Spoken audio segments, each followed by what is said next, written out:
కాబట్టి ఎక్కువ ఉప్పు తినద్దు.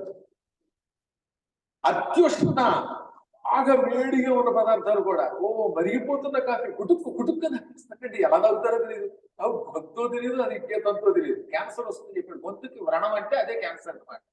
ఎక్కువగా వేడి తాగేస్తే ఊదుకుంటూను అది ప్రమాదం. కాఫీ ఎంత వేడిలోనో అంతే వేడి తాగాలి. ఇంకా అతి శీతలం, ఎక్కువ చల్లని ఫ్రిడ్జ్ లో పెట్టేసినటువంటి డీప్ ఫ్రిడ్జ్ లో పెట్టినటువంటి డ్రింక్స్ తాగరాదు. ఇంకా చెప్పిన ఏంటంటే పాపం మొన్న అట్లాంటాలో మా పక్కనే కూర్చున్నవాడు ఉన్నది. ఆవిడ తెచ్చుకున్నది కూల్ డ్రింక్, మళ్ళీ ఐస్ అడిగింది వాడు. Air hostess. ఆ ఎయిర్ హోస్టెస్ కూడా పెద్ద ఎక్కువ వయసు ఉండదు, 90 ఏళ్ళు ఉంటాయి. ఆవిడేమో ఇంత ఐస్ పట్టుకొచ్చింది, అందులో ఇవి పోసుకు తాగేస్తున్నారు మంచు గడ్డలు. అప్పుడు ఏమవుతున్నమాట, ఈ కంఠ ప్రాంతం అంతా ఒక రకమైన అనారోగ్యాలు గురి క్రమక్రమంగా చివరి రోజుల్లో తిండి తినకుండా ఇబ్బంది పడతారు, గుళ్ళు అయిపోతాయి. అవి కూడా ప్రమాదం. అత్యుష్ణము అతి శీతలము కూడా. తీక్ష్ణమైన పదార్థములు అనగా బాగా కారము, బాగా చేదు, బాగా ఉప్పగా ఉండేవి, ఎక్కువ వేగిపోయినవి. బాగా వేగిపోతే మాడిపోయినా మంచివి కదట. నిదాహిన దాహం పుట్టించే పదార్థాలు అంటే బాగా ఆయిల్ ఫుడ్స్, ఎక్కువ ఆయిల్ ఫుడ్స్ తినకు. అంటే చిప్స్ అనమాట, పొటాటో చిప్స్, ఆలు చిప్స్, ఇంకేదో చాలు చిప్స్. ఇప్పుడు అన్ని ప్యాకెట్లు అవేగా. కురుకురేలు, కురుకురే నీ బతుకంతా కొరకొర అయిపోతుంది గొంతు. దీనివల్ల విపరీతమైన శ్లేష్మం పెరిగిపోతుంది, దాంతోపాటు వాయు ప్రభావం జరుగుతుంది. నాకు ఎంత అసలు చెప్పింది భగవద్గీతలో కృష్ణుడు ఎవరికి, యుద్ధరంగంలో ఉన్న అర్జునుడికి. ఇవన్నీ అసుర లక్షణములు, రజోగుణ తమోగుణ ప్రధానుల లక్షణములు. అంటే వాళ్ళు ఇలాంటి తిండి తింటారు, దానివల్ల వాళ్ళ శరీరాల్లో మార్పు వస్తుంది, దానివల్ల వాళ్ళకి కోపం పుడుతుంది. ఈ కోపం వల్ల వాడు ఏం చేస్తాడనమాట, నేను ఎవరి మాట విన్నంటాడు. రజోగుణ ప్రధానులేమో మూర్ఖత్వంతో కోపంతో కొంతపాడు చేసుకుంటారు. తమోగుణ ప్రధానులు చచ్చినా నేను ఎవరు చెప్పిన మాట విన్నంటాడు. ఇది చచ్చాక వినేదేముంది, బతుకుంటగానే వినాలి. కానీ ఈ ఆహారాల వల్ల తమోగుణ ప్రధానులకి నిద్ర ఎక్కువ వస్తూ ఉంటుంది. కూర్చుంటే నిద్ర, మెరుపు వస్తే నిద్ర, లేకపోతే పడుకుంటే నిద్ర, కారెక్కితే నిద్ర, ఎప్పుడు చూసినా నిద్ర, శరీరం ముద్దయిపోతూ చురుకు లేకుండా ఉంటుంది. రాజస గుణం కలిగిన వాళ్ళు చిన్న మాట కూడా పడరు, అన్నిటికీ కోపం వచ్చేస్తున్నాడు. ఏమండి మా ఇంటికి రెండు అందనుకోండి, ఇవిడ నేను ఈ పూట రాలేనంటే, చూసారా నేను ఆయనకి ఎంత ఉపకారం చేశాను, $100 ఇచ్చాను, రమ్మంటే రాలేదు అని కోపం వచ్చేస్తాను. అది రజోగుణం. మీరు కదమ్మా అలా అనేవాళ్ళు. ఈ విధంగా చిన్న చిన్న వాటికి కోపం వచ్చేస్తూ ఉంటుంది, తొందరగా ఏడవడం మొదలు పెడతారు. అదే సత్వగుణ ప్రధానులు వాళ్ళు ఎలాంటి ఆహారం తీసుకుంటారో చెప్తారు. ఎక్కువ వేడి, ఎక్కువ పులిపు, ఎక్కువ చల్లదనం లేని పదార్థాలు తీసుకుంటారు. పాలు, ఆవు పాల మీద ఎక్కువ ఆసక్తి చూపిస్తారు. అందరూ కూడా బెల్లమే వేసుకుంటారు, కానీ పంచదార తగ్గిస్తారు. పంచదార ఏమో పంపు పుచ్చుకుంటుంటే బెల్లం ఆరోగ్యం ఇస్తుంది. ఇప్పుడు కూడా షుగర్ వచ్చిన వాడికి బెల్లం మంచిది అంటారు చూడండి, అందుకని ఆ రోజుల్లో గుడం మంచిది అన్నారు. తర్వాత ఎక్కువ నిద్రపోరు, నిద్ర మీద నిద్ర, తిన్న వెంటనే తినడం. అన్నం తిన్నాడు, తిన్న తర్వాత 6 మైసూరు పాకు పోవడం, అది మళ్ళీ అయ్యా కాఫీ. అన్నం తిన్నా కాఫీ తినడం, తాగడం. అన్నం తినమంటే కాఫీ, కాఫీ తాగాక అన్నం, లేదా కాఫీ అయ్యాక టీ, టీ తాగిన తర్వాత టమాటర్ సూప్. ఆయన మాతో పాటు రైలు ప్రయాణం చేశాడు ఒకసారి. రైలు ఎక్కగానే టీ, చాయ్ పివోజీ, చాయ్ పివోజీ అనగానే ఓ చాయ్ తాగాడు. ఈ చాయ్ కాసేపటికి టమాటర్ సూప్ అనగానే అది తాగాడు. మళ్ళీ వెంటనే కాఫీ వస్తే కాఫీ తాగాడు. ఇది అయిన తర్వాత ఏమో జంతికలు ఏవో అమ్మారు, అవి తిన్నాడు. అది అయిన తర్వాత చనాదాలు అన్నాడు, అదే మరి శనగలు తిన్నాడు. అది కడుపా కండవల్లి బడుగా. అప్పుడు ఏమవుతుంది శరీరం, క్రమక్రమంగా అనారోగ్యం పాలవుతుంది. ఇవన్నీ మహాపాపాత్మైనటువంటి రజోగుణ ప్రధానులు చేసే పని, తమోగుణ ప్రధానులు చేసే పని. సత్వగుణ ప్రధానులు తిన్న తర్వాత మళ్ళీ గ్యాప్ ఇస్తే కానీ తినరు, పదే పదే తినరు. ఏవి తినాలో అవి తింటారు. దానివల్ల వాళ్ళ శరీరం వాళ్ళ మాట వింటుంది. దానివల్ల వాళ్ళకి శాంత లక్షణం వస్తుంది. సత్వగుణ ప్రధానం వల్ల శాంతత్వం వస్తుంది. ఇవన్నీ భగవద్గీతలో దైవాసుర సంపద్ విభాగ యోగంలో కృష్ణ పరమాత్మ ఏ పాత్ర మనకు ఆరోగ్యమో, ఏది అనారోగ్యం అని చెప్పారు. ఇదే కదా, మీకు ఎవరికైనా అప్పులు అయిపోవాలని కోరుకుంటూ సరే రోజు పడమర దిక్కుకే స్థల పెట్టి పడుకుంటే గ్యారంటీగా వాడు ఎంత గొప్పవాడని అప్పులు పాలైపోతాడు. ఇది ప్రాక్టికల్ గా కూడా చేసి చూశాను. శిరమున్న అగస్త్యుడుండెను సురనాథుండెను సుత్తి కనదగును నరుడుత్తర పశ్చిమముల శరముగ నిద్రిను చుటెగ్గు చేయు కుమార. మదాలస అలర్కుడికి చెప్పింది ఏమని? అగస్త్య దిక్కు అంటే దక్షిణం దిక్కు. దక్షిణం దిక్కు అగస్త్యుడు ఉంటాడు, అందుకని అగస్త్య అంటే దక్షిణం దిక్కు. తల అయితే దక్షిణం, లేదా తూర్పు కేసి పెట్టి పడుకోవాలి. తూర్పు కేసి తల పెట్టి పడుకుంటే సంపదలు పెరుగుతాయి. అదే దక్షిణం కేసి తల పెట్టి పడుకుంటే తెలివితేటలు పెరుగుతాయి. అందుకే ఒకరోజు దక్షిణం, ఒకరోజు తూర్పు వైపు తల పెట్టుకుని పడుకునేవారు పూర్వకాలం. ఉత్తరం కేసి తల పెట్టి పడుకుంటే ఎంత తెలివితేటలైనా క్రమంగా పోయి బుద్ధిహీనుడు అవుతాడు, జ్ఞాపశక్తి తగ్గిపోతుంది. అందుకే తెలుగు వల్ల అన్ని మర్చిపోతారు. పద్మాకర్ గారి గురించి 2 ముక్కలు చెప్పాలంటే 2 సార్లు ఇప్పుడు ఓ పద్మాకర్ గారు ఈ ఏమిటో ఆలు ఎన్నిసార్లు ఎందుకు తెలియదు. ఆ తర్వాత ఉపన్యాసం, ఉపన్యాసం చెబుతారు కూడా చెప్పలేడు అనమాట. ఉపన్యాసం చెబుతారు. నాకు ఇవన్నీ విన్నాక నాకు కూడా తడుపుకోవడం వస్తుంది, భయం వేసి చెవులు పూసుకోవచ్చు. 5 నిమిషాలు ఇంట్రడక్షన్ అంటే 60 సార్లు ఎందుకు వస్తుందంటే ఈ ఉత్తరం దిక్కేసి పడుకోవడం వల్ల. ఉత్తరం దిక్కేసి పెట్టి పడుకుంటే తడబాటు వస్తుంది, వేగంగా మాట్లాడటం తగ్గిపోతుంది, జ్ఞాపక శక్తి తగ్గిపోతుంది. ఇప్పుడు ఏమిటంటే అంటాడు, ఏమిటో తెలియదు. నేను చెప్పొచ్చేది ఏమిటంటే అని మొదలెట్టి ఇప్పుడు వాట్ ఐ ఆమ్ టెల్లింగ్, ఈ మా ముక్క తప్ప ఇంకేది రాదు. ఏమిటో చెప్పడా వాట్ ఐ ఆమ్ టెల్లింగ్. ఈ విధంగా క్రమక్రమంగా చెప్పాలనుకున్నది మరిచిపోయి వేగంగా మాట్లాడలేక తడబడుతూ నత్తికి గురవుతున్నారంటే దానికి మూల కారణం ఉత్తర దిక్కు యొక్క ఆకర్షణ శక్తి. నార్త్ పోల్ చాలా తొందరగా ఈ మెదడులో ఉన్నటువంటి గుజ్జులు లాగుతుంది. అందుకని ఏమన్నారు, ఉత్తరం దిక్కు వేసి తలపెట్టి పడిపోతున్నారు. ఇది చేదోసుకొనుకున్న వాళ్ళు సరైన దెబ్బలు తిన్నారు. కొన్ని చెప్పి తీరాలి, దానివల్ల ఎవరేమనుకున్నా కానీ స్త్రీ పురుష సంభోగం వల్ల కదా పిల్లలు పడతారు. ఉత్తరం దిక్కుకేసి తలపెట్టి పడుకుని సంభోగం వల్ల పుట్టే పిల్లలకు ఆటిజం అనే రోగం వస్తుంది. అంటే మందబుద్ధి వాళ్ళు అవుతారట. అందుకని దక్షిణం ఉత్తరం దిక్కులకేసే పూర్వం తలగడ పెట్టేది.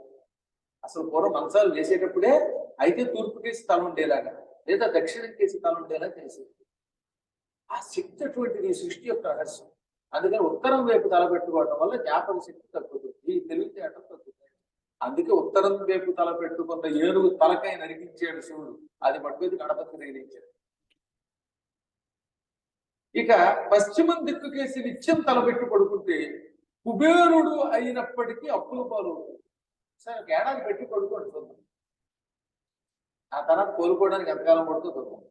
పరీక్షించడం తప్ప పద్నాలుగుగా చెప్పారు కదా, ఎంతో మంది పరీక్షిద్దాం, ట్రై చేయండి. ఆ తర్వాత దానివల్ల వచ్చే నష్టం కూడా దాన్ని తట్టుకోవడానికి ట్రై చేయండి. అందుకే నేను చెప్పానమాట, ఈ దిక్కులకేసి తలపెట్టి పడుకోవాలి. కాళ్ళు రాత్రి పడుకునేటప్పుడు కడుక్కున్నాక తుడుచుకోకుండా పడిపోతారు. దాని వరకు అతను కూడా గొప్ప చేస్తారన్నమాట. కాళ్ళు తుడుచుకునే పడుకోవాలి. సనాతన ధర్మాలు చాలా విచిత్రం లేదు. దాని మీద ఒక 2 రోజులు కాదు, యూట్యూబ్ లో వద్దిపట్టి పద్మాకరం ఆచారాలు అని ఒక ఉంటుంది. 2005వ సంవత్సరంలో మల్కాజ్గిరిలో చెప్పింది. హైదరాబాద్ లో మల్కాజ్గిరిలో 2005లో చెప్పిన దాన్ని ఆడియోని ఎలాగో సంపాదించి మా శిష్యులు బ్రహ్మశ్రీ వద్దిపట్టి పద్మాకర్ అఫీషియల్ యూట్యూబ్ ఛానల్లో పెట్టారు. ఆ సదాచారాలు ఎంత ఆశ్చర్యంగా ఉన్నాయి, ఇప్పుడు వింటే నాకు కూడా ఆశ్చర్యంగా ఉంది. అందులో చెప్పాను కానీ ఆ తర్వాత కొన్ని నేను మర్చిపోయాను, ఎందుకంటే మళ్ళీ దాని గురించి అడిగిన వాళ్ళు లేరు కనుక. ఇన్నాళ్ళు మీరు అడిగారు, అవన్నీ తెలుసుకుంటే మనకి చాలా లాభాలు. హారతి ఇస్తున్నారు కదా, హారతి ఇచ్చిన తర్వాత చాలా మంది నీరాజనానంతరం శుద్ధాచమనీయం సమర్పయామి అంటే హారతి పాత్ర మీద పోస్తున్నారు. హారతి పాత్ర మీద కాదు, దేవుడిని పొయ్యాలని బృహస్పతి చెప్పిన మంత్రశాస్త్రంలో శుద్ధ ఆచమనీయం భగవంతుని పాదాల మీద పొయ్యాలి. ఈ హారతి వల్ల వచ్చే ఉష్ణం ఆయన స్వీకరిస్తాడు. మనందరి యొక్క వేడి, మనలో ఉన్న జ్వర రోగాలు స్వీకరిస్తాడు. అది తగ్గడానికి నీళ్లు భగవంతుడి మీద పోయాలి. కానీ అందరూ హారతి ఇచ్చే పాత్ర మీదే పోస్తున్నారు. కారణం ఏంటో తెలిసిన? ఒక కారణం, వెండి హారతి ఇచ్చేటటువంటి పాత్ర తీసుకుంది ఒక ఆవిడ, వెండి కదా, దాంట్లో హారతి కలుపుకొని వెలిగించగానే ఇది కాలిపోయింది. అందుకని నీరాజనానంతరం శుద్ధాచమనీయం అనగానే ఇది కాలిపోతుంటే దీని మీద పోసింది తన చెయ్యి కాలకుండా ఉండడానికి. ఇంకా అక్కడి నుంచి అందరూ దాని మీదే బయటపడ్డాయి. కానీ దానివల్ల ఉపయోగం లేదు. హారతి ఇచ్చాక ఖచ్చితంగా భగవంతుడి మీద వేస్తేనే ఆ ఫలితం దక్కుతుంది. పువ్వులను ఈ చూపుడు వేలు బొటన వేలుతో పట్టుకుని వేయటం వల్ల ఎక్కువ ఫలితం వస్తుంది అన్నాడు. ఈ 2 వేళ్ళకి ఒక అద్భుతమైన ముద్రాశక్తి ఉన్నది. అందుకని దేవుడికి సమర్పించేటప్పుడు చూపుడు వేలు బొటన వేలుతో పట్టుకుని పువ్వులను సమర్పిస్తే ఎక్కువ రాదు. 5 ఉపచారములు అంటే భగవంతునికి చాలా ఇష్టం. అంటే పంచ ఉపచారం అంటారు. అమ్మవారికి ప్రత్యేకంగా ఈ ఉపచారాలు చాలా ఇష్టం. అందుకే పంచమి పంచభూతేసి పంచ సంఖ్యోపచారిణి, ఈ 5 సమర్పిస్తే ఈ జన్మలోనే అనుకున్న పని వస్తుంది. అందులో ఒకటి గంధం, 2 పుష్పం, 3 ధూపం, 4 దీపం, 5 నైవేద్యం. ఈ 5ంటిని పంచ సంఖ్య ఉపచారములు. ఉపచారములు అంటే సేవ, భగవంతునికి చేసే సేవ లేక మనిషికి చేసే సేవ ఉపచారము అని పిలువబడుతుంది. అందులో ఈ 5ంటికి ఒక ప్రత్యేకత ఏమిటి? గంధం వల్ల ఏమవుతుందట? గంధా పుణ్యమవాప్స్యసి అన్నాడు బృహస్పతి తన కుమారుడు కచుడికి మంత్రశాస్త్రాన్ని బోధిస్తూ గంధమును సమర్పించటం వల్ల పుణ్యమును అవాప్స్యసి పొందుతావు. అందుకే పుణ్యోగంధ అని భగవద్గీతలో కృష్ణుడు చెప్పాడు. గంధం వల్ల పుణ్యం వస్తుంది. అందువల్ల ఏం చేయాలన్నమాట? మొదటి ఉపచారం గంధం ఇవ్వాలి. దానికి తత్వానికి ముద్ర కూడా ఉందండి. గంధం అరగదీసి స్వామివారి మీద వేయలేని వాళ్ళు ఈ చిటికన వేళ మధ్యలో ఇలా బొటన వేలు పెట్టేసి, చివరి వేళ్ల మధ్యలో బొటన వేలు పెట్టి ఇలా భగవంతుడికి చూపించి ఓం లం పృథివ్యాత్మనే గంధం సమర్పయామి అంటే గంధాన్ని సమర్పించి పుణ్యం పొందుతాం. గంధం ఎక్కడి నుంచి వస్తుందంటే భూమి నుంచి వస్తుంది. అందుకే పృథివీ గంధవతి, భూమిని గంధవతి అన్నారు. మీరు ఎప్పుడు చూడండి, వేసవకాలంలో నేల బాగా కాలాక వర్షం పడితే ఒక రకమైన వాసన వస్తుంది.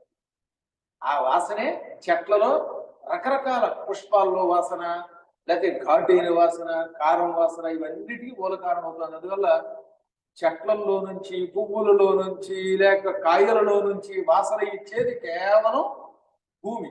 అందుకని భూమికి గంధవతి, వాసనను ప్రసాదించున్నది అని పేరు. అందుకని ఏం చేయాలి? లం అని ఒక బీజం ఉన్నది, దానికి అర్థం భూమి. ఆ భూమి యొక్క సంబంధమైనటువంటి ముద్రని మీకు ప్రదర్శిస్తూ గంధం ఇస్తున్నాను అని మంత్రానికి అర్థం. ఇక రెండవది హం, ఆకాశతత్వాత్మనే పుష్పం సమర్పయ. బొటన వేలుకి మధ్యలో చూపుడు వేలు పెట్టితే ఇది ఏమవుతుంది? పుష్పముద్ర. దీనికి బీజం హం. మీకు లలితా సహస్రనామంలో కూడా రాస్తారు, కింద చూడండి. ఓం హం ఆకాశతత్వాత్మనే పుష్పం సమర్పయామి. ఈ మాటను ఒక పువ్వు వేయండి. పువ్వు వేయకుండా ఈ ముద్ర చూపించిన ప్రయాణంలో అమ్మవారికో భగవంతుడికో పుష్పం సమర్పించినట్టు. పుష్పం వల్ల ఏమవుతుందన్నమాట? అద్భుతమైన జ్ఞానం పెరుగుతుంది. పిల్లలకి తెలివితేటలు పెరుగుతాయి. పిల్లలు బాగా మందగుడిగా ఉన్నప్పుడు వాళ్ళ చేత మల్లె పువ్వులతో కానీ, గులాబీ పువ్వులతో కానీ, చామంతి పువ్వులతో కానీ, గన్నేరు పువ్వులతో కానీ సరస్వతీదేవికి పూజ చేయించండి, వాడు తెలివితేటలు పొందపోతాడు. తర్వాత మూడవది ఈ చూపుడు వేలు మధ్యలో బొటన వేలు ఇలా చేస్తాడు. ఓం యం వాయుతత్వాత్మనే ధూపమాగ్రాపయామి.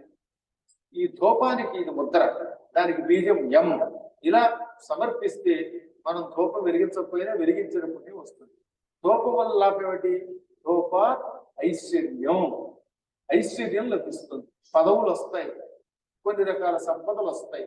అందువల్ల ధూపం వల్ల సంపదలు పొందుతారు. తరువాతది నాలుగోది ఓం రం తేజస్తత్వాత్మనే దీపం పరికల్పయామి. మధ్య వేలు మధ్యలో ఇలా బొటన వేలు కట్టండి. దీనికి దీపముద్ర అని పేరు. దీనికి బీజము రమ్ అన్నమాట. తేజస్తత్వం ఇది. దీపం అంటేనే వెలుగు కదా, అందుకని దానికి రమ్ అనే బీజం పెట్టారు. ఈ బీజముతోటి దీపము యొక్క ముద్రను ప్రదర్శిస్తే దీపం సమర్పించిన పుణ్యం పొందుతాం. ఈ దీపం వల్ల ఏమవుతుందన్నమాట? ఏది మంచో ఏది చెడో విచక్షణ జ్ఞానం వస్తుంది, ఆలోచన శక్తి. ఇక చివరిది ఓం ఓం అమృత తత్వాత్మనే అమృత నైవేద్యం సమర్పయామి.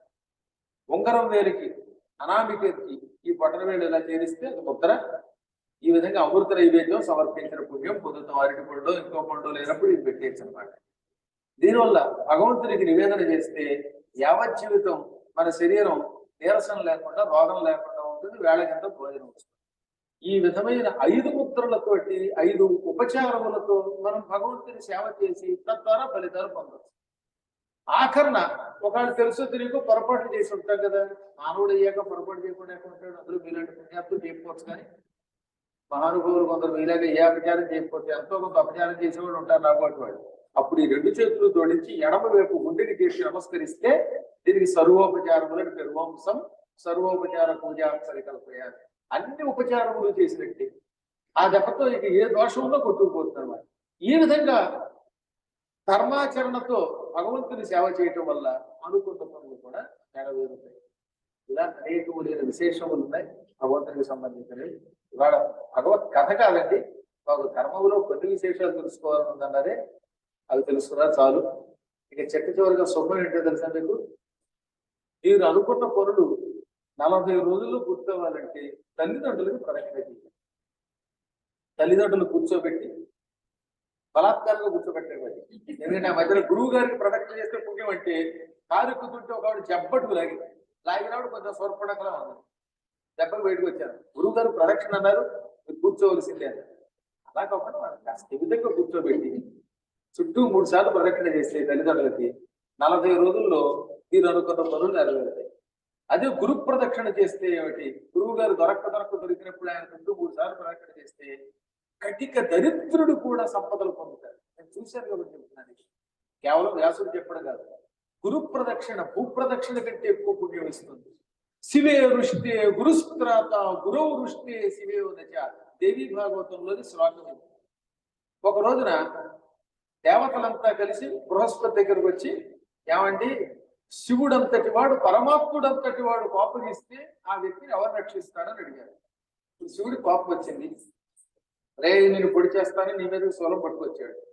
ఈశ్వరుడంతటి వాడు శూలం పట్టుకుని పొడవడానికి మీదకి వస్తే మనల్ని ఎవరు రక్షించగలుగుతారు? అందరినీ రక్షించే ఈశ్వరుడు కదా.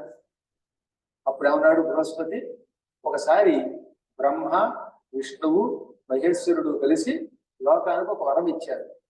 భగవంతుడికి అంటే ఏ బ్రహ్మకో శివుడికో విష్ణువుకో పాపం వచ్చి ఒక వ్యక్తిని చంపాలనుకున్నారు. ఎవరో పుల్లయ్య అన్నవాడిని.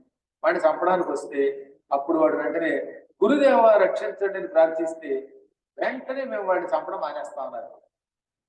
గురువుకి ఆ శక్తిని ఇచ్చాం. గురువుని భక్తితో తలుచుకున్నటువంటి వాడిని, గురువుని ధ్యానించినటువంటి వాడిని త్రిమూర్తులు కూడా ఏమీ చేయరు. కాబట్టి శివుడు పాపగిస్తే గురువు రక్షిస్తాడు. గురువు గారికి ఆ శక్తి వాళ్ళే ఇచ్చారు. మీరు వచ్చి గురువు గారు రక్షించండి అనగానే వెంటనే గురువు గారు ఏమంటారు? త్రిమూర్తులారా, వీడు నా భక్తుడు ప్రార్థిస్తున్నాడు, వీడి జోలికి రావద్దాను కానీ వాడు వెంటనే రక్షిస్తాం, వాడి జోలికి వెళ్ళమంటారు. అదే గురువు వృష్టి శివో నచ, గురువు గారికి పాపం వస్తే మాత్రం శివుడు కూడా రక్షించకపోమన్నాడు. అందుకే గురువులకు ఆగ్రహం తెప్పించరాదన్నారు. మహానుభావుడు శంకరుడు ఏమన్నాడు? గురు చరణాంబుజ నిర్భర భక్త సంసారాత్ అచిరాత్ భవముక్త. గురు చరణాంబుజ నిర్భర భక్త సంసారాత్ అచిరాత్ భవముక్త. సేంద్రియ మానస నియమాదేవం సేంద్రియ మానస నియమాదేవం ద్రక్ష్యసి నిజ హృదయస్థం దేవం భజ గోవిందం భజ గోవిందం గోవిందం భజ మోదమతే. ఎంత బాగా చెప్పాడు. గురు చరణ అంబుజ, గురువు పాదములు పద్మంతో పోల్చారు. గురువు గారి పాదములనే పద్మములను పాదపద్మాలను నిర్భర భక్త దృఢమైన భక్తితో పట్టుకోవాలి. గురు పాదముల మీద భక్తి ఉండడం కాదు, దృఢమైన భక్తి, శాశ్వత భక్తి కలిగి ఉన్నటువంటి వాడు సంసారాత్, ఈ సంసార దుఃఖముల నుండి, అచిరాత్ చాలా తొందరగా, అవముక్త అందులోంచి విముక్తి పొందుతాడు. చాలా శీఘ్రకాలం. చిరాత్ అంటే చాలా కాలం పడుతుంది, అచిరాత్ అంటే ఇమ్మీడియట్లీ అన్నమాట. వెంటనే విముక్తి పొందాలి సంసార దుఃఖముల నుండి అనుకుంటే గురువు యొక్క పాద పద్మములను గట్టిగా పట్టుకో, దృఢమైన భక్తితో పట్టుకో. అప్పుడు హృదయస్థుడైన దేవతను చూడగలుగుతావు. నీ హృదయంలోకే భగవంతుడు చేరతాడు. నీ మనస్సులో ఉన్న దేవుడిని చూడగలుగుతావు, శుభం పొందుతావు. అందుకని ఎప్పుడు కూడా గురు ధ్యానం చేసుకుని అప్పుడు మంత్ర ధ్యానం చేస్తే సకల సుఖాలు కలుగుతాయి అని మంగళాశాసనం చేస్తూ ఇంత చక్కగా ఈ ఏర్పాటు చేసినటువంటి ఈ కెనడా భక్త